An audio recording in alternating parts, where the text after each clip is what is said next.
سبگوش چطوری بچه ها معمولیه سم قراره با هم دیگه بریم بازی اسکویت گیم. بچه ها بی صدا میکروفون هم صدا بشنوید یا نشنوید نمیدونم.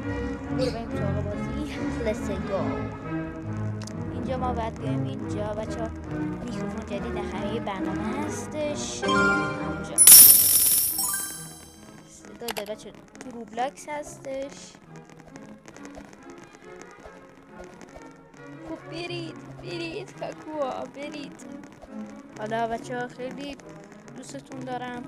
جا 2 11 10 9 8 7 6 5 4 3 2 1 در باز میشه.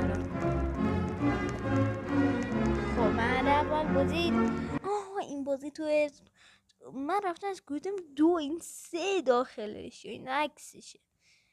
نمیدونم اینجا میاد مرحله اینجا همون پرت میکنن مرحله آخر که اونجا میشه آخر بازی، آخرین مرحله بازی.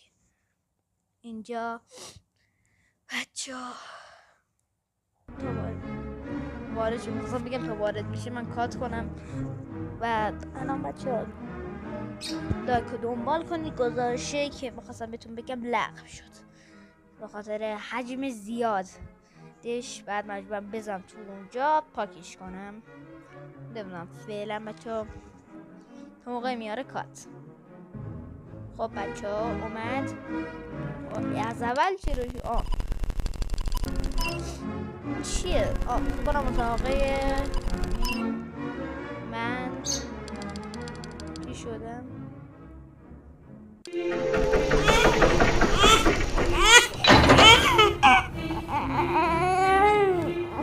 باید چه گیگی داری میکنه.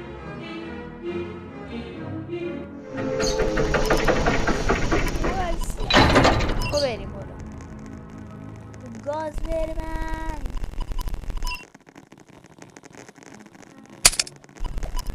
زدم یه گازی بده بریم بچه ها. مثل که ویدیو من خیلی ویدیو خوبی هستش و اینجا باید بریم تو. ای بچه من دارم با هنسفری گیگی هستم.